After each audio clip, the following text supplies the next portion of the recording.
The BR24 ન્યૂઝમાં આપનું સ્વાગત છે।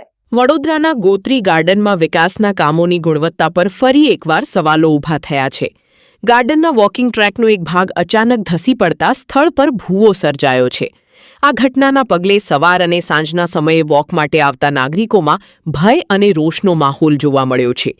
સદનસીબે આ ઘટનામાં કોઈ જાનહાનિ કે ઈજા થઈ નથી, પરંતુ વોકિંગ ટ્રેકનો ભાગ જોખમી બનતા સુરક્ષાને લઈને ગંભીર પ્રશ્નો ઊભા થયા છે। સ્થાનિકોએ કામની ગુણવત્તા સામે ગંભીર આક્ષેપો કરતા જણાવ્યું કે તાજેતરમાં થયેલા વિકાસ કામોમાં ભ્રષ્ટાચાર અને બેદરકારીના કારણે આવી સ્થિતિ સર્જાઈ છે। ઘટનાની જાણ થતાં મોટી સંખ્યામાં લોકો સ્થળ પર એકત્ર થયા હતા। સ્થાનિકોએ જવાબદાર એજન્સી સામે કડક કાર્યવાહી કરવાની અને સમગ્ર વોકિંગ ટ્રેકની ગુણવત્તાની તપાસ કરવાની માંગ કરી છે। હાલ તંત્ર દ્વારા સ્થળનું નિરીક્ષણ કરીને જરૂરી સમારકામની કાર્યવાહી હાથ ધરાય તેવી શક્યતા વ્યક્ત કરવામાં આવી રહી છે। જો કે આ ઘટનાએ ફરી એકવાર શહેરમાં વિકાસના કામોની ગુણવત્તા અને દેખરેખ અંગે અનેક સવાલો ઊભા કર્યા છે। જો 30 વર્ષથી ભારતીય જનતા પાર્ટીનું શાસન છે, પહેલાં તો એવું જાણવા મળતું હતું કે રોડ પર અચાનક ભૂવા પડતા હતા। હવે તો જે ચાલવાના વોકિંગ ટ્રેક છે એ બી સુરક્ષિત રહ્યા નહીં, કારણ કે આ લોકો ભ્રષ્ટાચાર કરવામાં મદમસ્ત છે।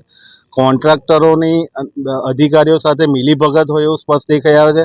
જે લોકો આરોગ્ય સુધારવા આવતા હોય એની જગ્યાએ મને તો એવું લાગી રહ્યું છે સ્પષ્ટ કે લોકો જે આ વેરો ઉઘરાવે છે, વેરાનું વળતર મળવાની જગ્યાએ લોકો હાથ પગ ટાટિયા તોડવામાં આવતા હોય એવું સ્પષ્ટ દેખાઈ આવે।